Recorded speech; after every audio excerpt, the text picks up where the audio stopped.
Hi, Dr. John Torres here with NBC News. Dr. John, as they call me, at NBC, giving you Facebook Live about updates of coronavirus. And what I like to do on these is to get you an update of what the headlines have been over the past few days, particularly over this last week.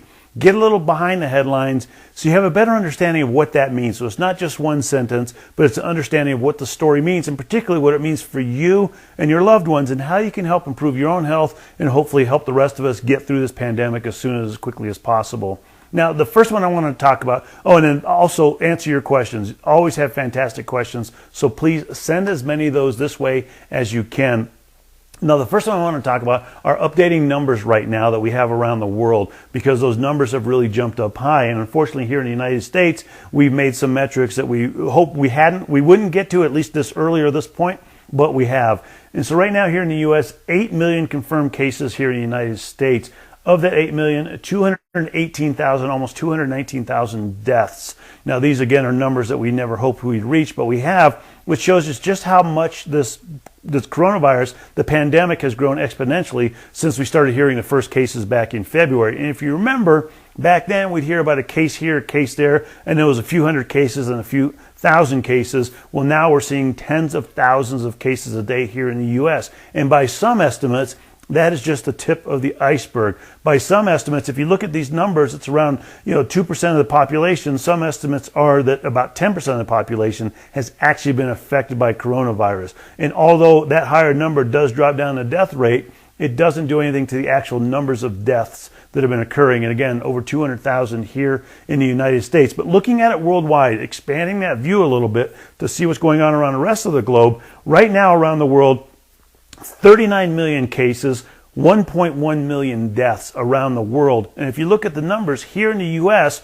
40 to 50,000 cases a day are being confirmed here in the U.S. Around the world, we're talking 200 to 300,000 cases a day around the world, sometimes even getting up close to 500, 500,000 cases around the world. And granted, we're talking 7 billion people, but that's still a lot of cases here around the world. Now, one thing to remember is what's going on in Europe right now. And in Europe, they are experiencing what a lot are calling the second wave. I try not to get too much into the words, the semantics here, because there's a lot of confusion behind, are we in a second wave? Are we in the third wave? Is this really the end of the first wave we're seeing? It doesn't matter. What matters is they're seeing an increase in cases. They're seeing a surge in cases. And what happened over there could be a good lesson for what we need to watch here and things we might need to do here. Because essentially what happened, if you look at the countries that are having the most difficulty right now, France, Spain, UK are the ones that are having the biggest issues. Italy's starting to have some problems. What happened was they got their coronavirus cases under control very well, June, July timeframe. Things were looking pretty good. But then what they did is they opened up very quickly, very robustly, and they gave people a message just saying, social distance, wear masks, don't go in large groups. But they didn't really mandate any of those, and they didn't really push that emphasis too much. And so, especially in some of these countries, socializing is a huge thing. And so people would go out and socialize, and particularly young adults. And not pointing fingers at young adults, but they were the ones that typically went to the bars and the restaurants. And we have found out since then that those are the big drivers behind the increase in these cases.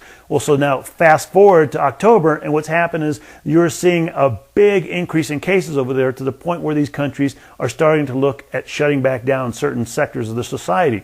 France is declaring an emergency. Spain is looking at declaring an emergency. France is instituting a curfew. UK is looking at redoing lockdowns. Now, compare that to other countries like Germany, Sweden, where they have basically been doing the same message and didn't really open up that much, and they've been able to keep their numbers under control. All of those numbers are going up too. And again, I mentioned this to young adults, which is at this point, the young adults, looking at them, they tend not to get as sick as the elderly or those with pre-existing conditions. And so some people say, okay, we shouldn't worry too much about the young adults. But what we do know is when their cases rise, hospitalizations rise among them and other groups, and subsequently that's followed by deaths. And so although we're not seeing the death rate now that we were seeing back in March, April timeframe, we are seeing increases in hospitalizations and deaths resulting from these increase in numbers. Plus, the young adults can spread them to other more vulnerable populations, and that's a huge, huge concern. What can we learn here in the U.S.? Well, probably the first thing we can learn is that we can't really let our guard down. We can't say, okay, numbers are getting better. let's go ahead and relax. We can go ahead and open things up. People can go out and socialize. They can get within their 6-foot bubble. They don't have to wear masks. No, we still have to do those things, even though numbers are going to go up and down. When those numbers are down, we still need to do the same thing we do when the numbers are up, because we need to make sure we get through this pandemic. And we're going to be doing this for a while. This is not going to end anytime soon. And we're talking probably summertime before we start making some headways into it. And part of that's going to be the vaccine. Part of that's going to be just the nature of the virus and human behavior, what we can do to protect ourselves and protect those around us. And so again, looking at those numbers, I think Europe gives us a good case study in what happens if we open too soon, and a good idea of what to do if we start seeing those numbers rise, which we are starting to see here. And you're starting to hear also that certain areas are saying, okay, our hospitals are getting a little overwhelmed. We're seeing a high number of cases. We're going to start lockdowns. But the World Health Organization, most agencies are saying we're not going to go down to those universal lockdowns we had back in March, April timeframe. Instead, what we're going to do is we're going to do targeted lockdowns. We might close bars and restaurants, those areas that we know can be super spreader event areas, and we'll go ahead and leave other things, businesses in particular, open, let them keep doing the things they're doing to try and help everybody out, try and keep the economy going, but at the same time keep people safe. And so we've learned, and we're not doing that because we don't want to keep people safe. We're doing that because we've learned better how this virus spreads and how we can target these certain areas and try and keep it under control that way. If that doesn't work, what most experts are saying is then we might have to go to a universal lockdown.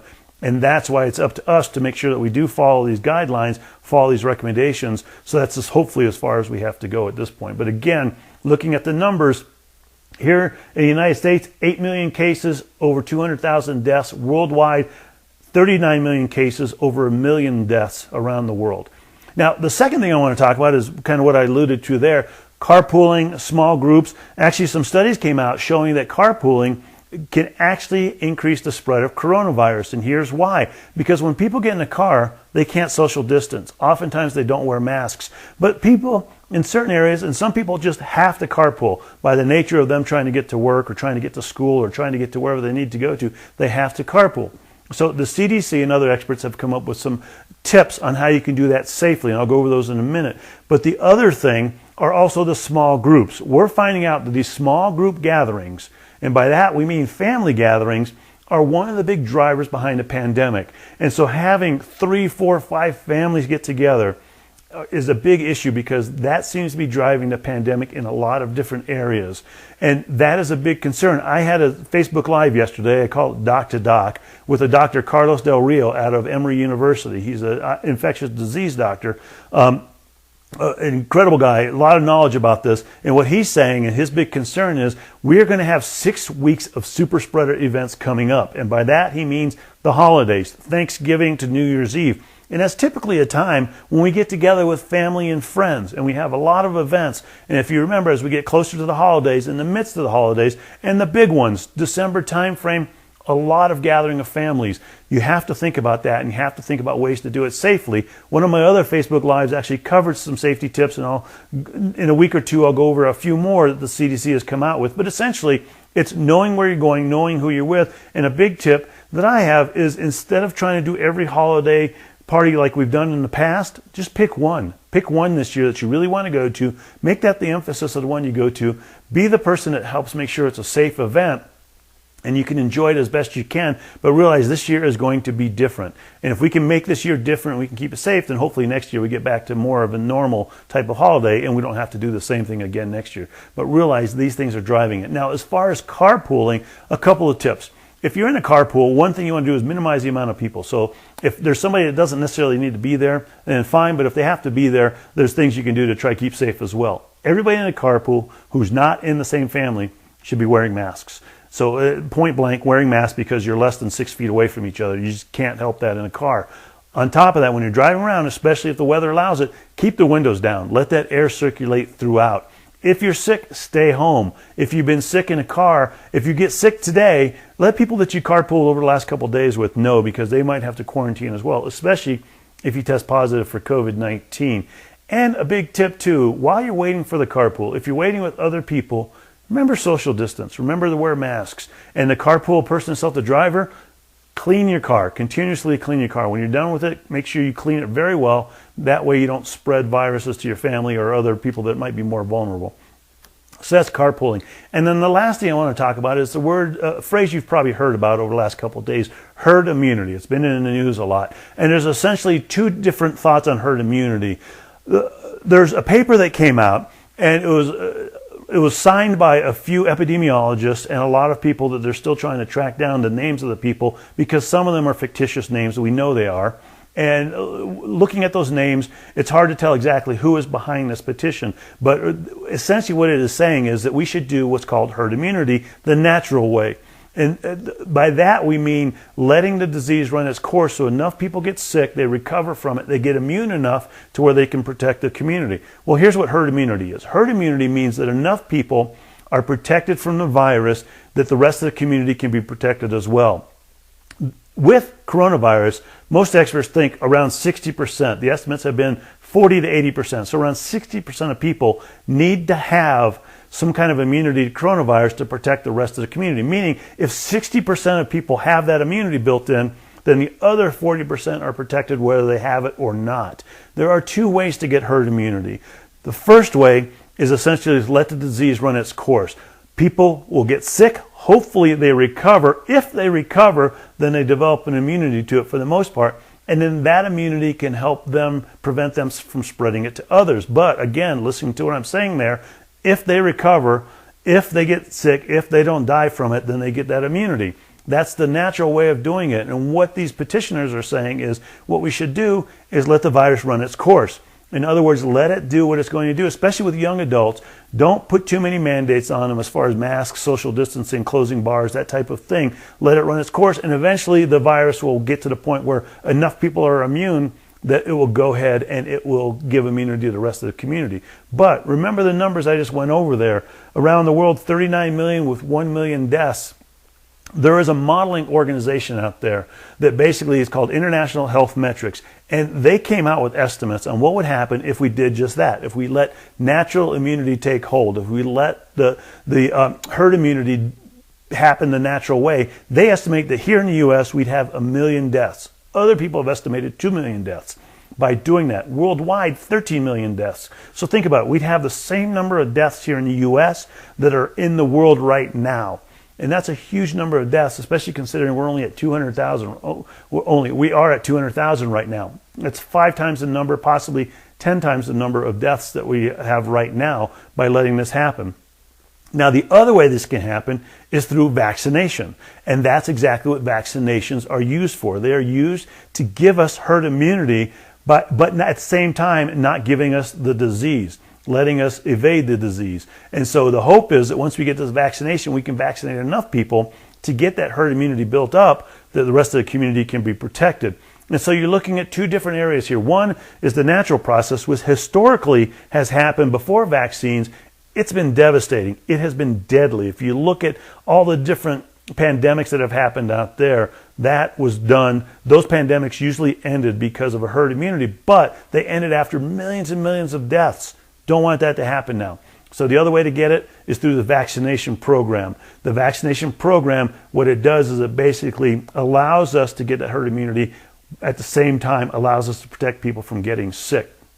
Now, the World Health Organization has come out and said that the natural way that some people are proposing, including the White House is looking upon it favorably, the natural way they're calling, quote, unethical. Others, there's the Infectious Disease Society of America. These are the infectious disease doctors. These are essentially Dr. Fauci and his compatriots who are in this organization who are saying, hey, we know about infectious diseases. We say that approach is irresponsible. We need vaccines.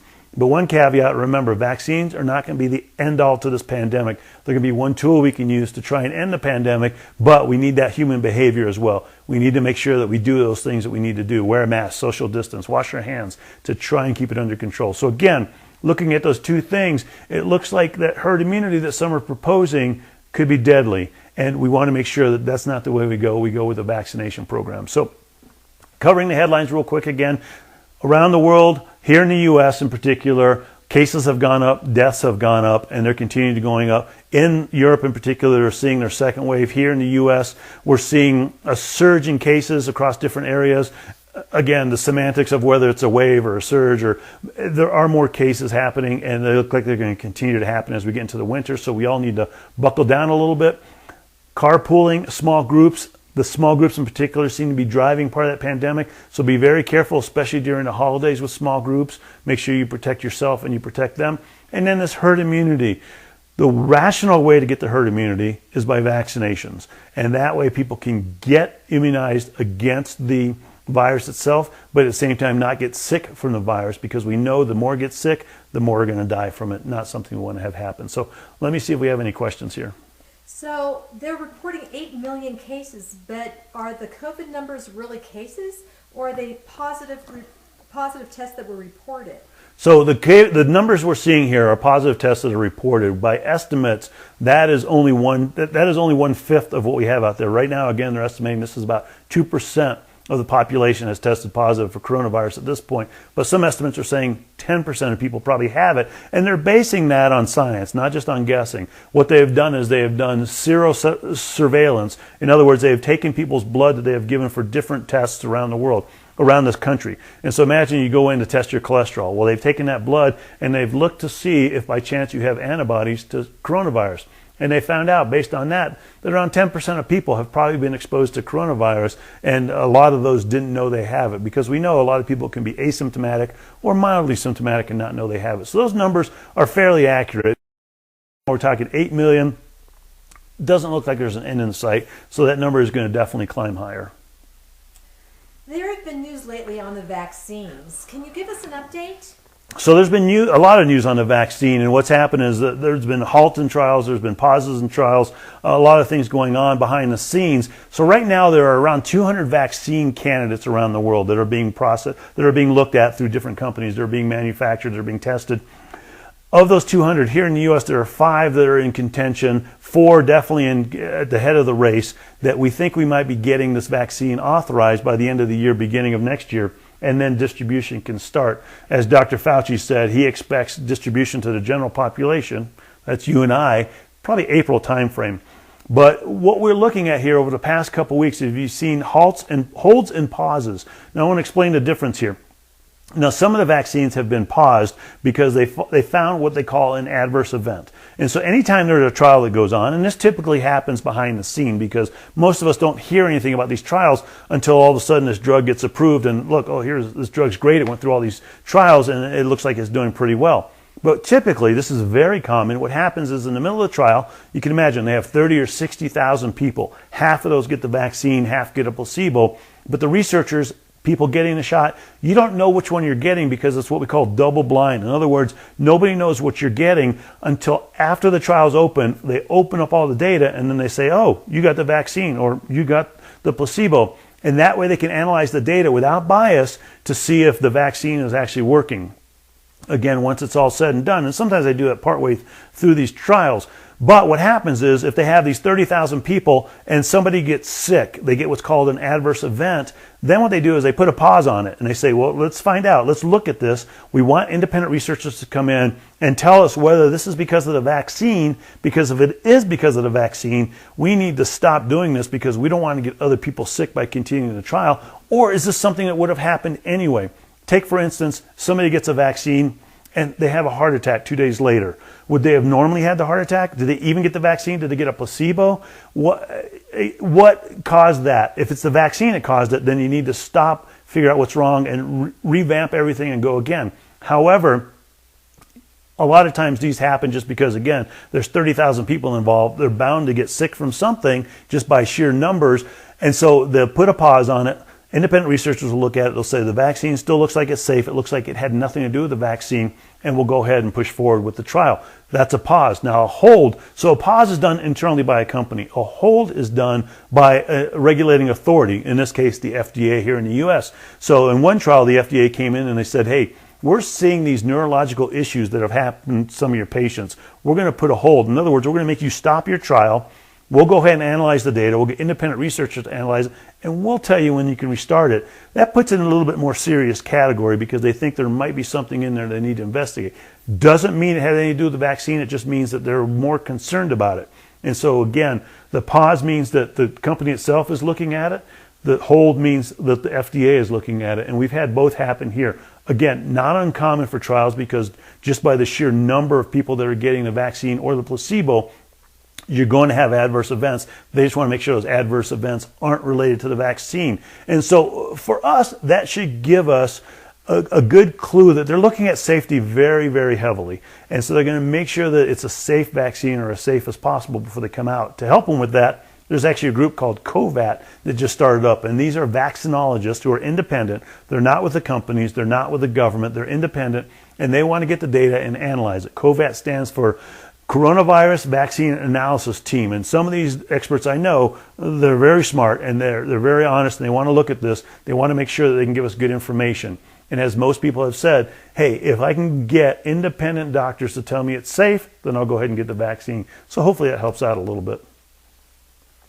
How long should we quarantine if possible? Has that changed? So the quarantine has not changed much. It's 14 days of quarantine. So if you're exposed to coronavirus, and by exposure they mean a variety of things, but particularly if you're around somebody who's tested positive for coronavirus or thinks they have coronavirus symptoms, COVID symptoms, then you need to quarantine for 14 days. And quarantine means not being around others. It's a little different than isolation, which means you're sick and you need to stay away from everybody, including household members. Quarantining means, you stay home, don't go out and about, don't go ahead and mingle with the public, even if you're wearing a mask, even if you're social distancing, because it's possible you're exposed and you don't want to spread coronavirus. Now, the quarantining itself has not changed because it's still 14 days. What has changed is how long do you have to isolate if you're positive for coronavirus, or if you're exposed to coronavirus and you have symptoms, even if you didn't test. And that used to be longer, but now the CDC has lowered that down to 10 days if you have mild to moderate symptoms. If you have severe symptoms, then they're talking more like 20-day time period. But for the mild to moderate symptoms, 10 days of isolation. Isolation means just that. Even if you're in your household with your family, that means you go ahead and you go off into a room by yourself and somebody helps you out. They'll bring you food, they'll bring you water, they'll bring you those kinds of things. You have your own bathroom if you can. If not, then you go in the bathroom and you or somebody cleans it afterwards. Basically that means you stay away from everybody for that 10-day period, assuming at the end of 10 days, and again, this is if you're positive for COVID or have COVID symptoms and were exposed to it, at the end of that 10 days, as long as your symptoms have improved and you're fever-free for 24 hours without taking fever medication, then they say you're okay to go back into population. You're no longer contagious. And so again, that 14 days for quarantine has not changed. That 10 days for isolation has changed a little bit. But thank you so much for your questions. They've been fantastic, as always. And again, just to give you a synopsis of the headlines, Europe having huge surges right now. They're having these increasing cases after they had a lull over the summer because they opened up a bit too quickly. And so they're starting to close back down again, which could give us some good lessons here on, number one, how not to open up quickly, but also what to do in case these cases start going up again. We're starting to see that here in the U.S. already. So hopefully we learn from what we're seeing in other parts of the world. Small gatherings in particular, seem to be driving a lot of the pandemic. So as we're coming up into the holidays, think about that. Think about who you want at your small gatherings if you do have any. And remember, this is going to be a different holiday season. And so we have to get through this to get through the pandemic. And hopefully once we get through this and through the pandemic, we can get the holiday seasons in the next year or two back to what they normally are, or at least a near normal. And then herd immunity. You've probably heard that phrase out there. Two ways to go about it. The natural way, which unfortunately will increase the deaths, increase the comorbidities, as we call them, from coronavirus, so people getting sick from other things with coronavirus, versus the vaccination way, which is a good way to get herd immunity through vaccination because you can get people to build up those antibodies, build up that immunity without them having to be sick. And so again, looking at those two, the vaccination is definitely the way to go, and we're getting close to that. Not quite there yet. So again, thank you very much. I hope you have a fantastic weekend. And as always, I hope you, your family, your loved ones, and your community stay as happy and as healthy as you can.